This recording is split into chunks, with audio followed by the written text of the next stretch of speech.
Hi friends, today I'm making honey walnut prawns.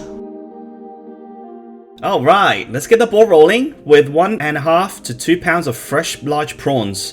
Mine came without heads, so for this recipe we're going to keep the tail on for the extra starting points. To deshell the prawns, here's a quick trick handed down to me. It's really simple and comes off in a single piece. First, let's take the prawn by the tail, and you'll see there's about 5 sections to the body. On the first, second and third sections, there's a lip right by the legs.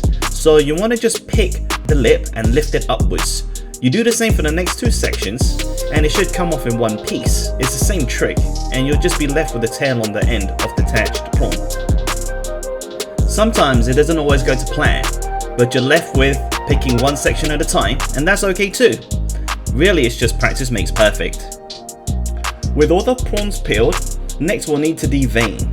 The trick here is to lay the prawn down on one side and use your fingers to hold steady while running a sharp knife down the 5 sections and scrape away in one motion. Support, slice, scrape and repeat. To season the prawns, we're adding a splash of Chinese cooking wine, a pinch of salt, a pinch of white pepper and mix well. To that, add 2 well beaten eggs and combine together so all the prawns are well coated. Next, we're going to create the crispy coating. So in a bowl, let's add about 3 cups of cornstarch. We're going to take a prawn by its tail and gently pat around the cornstarch until even and set it aside. Repeat these easy steps for the rest of the prawns. Time to fry. Let's go ahead and fire up the wok. Add about 2 to 3 quarts of vegetable oil and let it heat up to about 350 degrees. Take each prawn by its tail and slowly lay away into the oil so to avoid any splashbacks. Slowly move the prawns around to help with an even fry. They should be ready when the coating reaches a golden brown color. At this stage, they're ready to be taken out and onto a cooling rack. Awesome, time to toast the walnuts. Let's go ahead and set the oven to 400 degrees. Line a baking sheet with parchment paper and spread the walnuts evenly. Next, place it in the oven for about 10 minutes.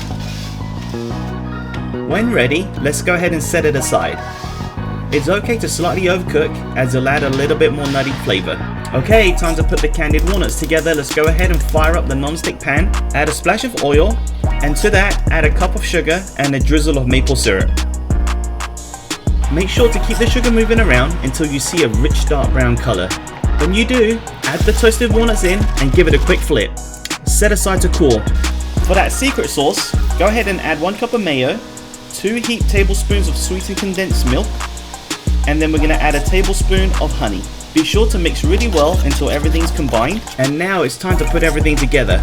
In a bowl, add a dozen fried prawns from earlier, sprinkle over some candied walnuts, and drizzle over some not so secret sauce. Mix really well together. I like to decorate the dish with some sliced cucumbers on the edges of the plate, and we're ready to plate. Enjoy! Cheers!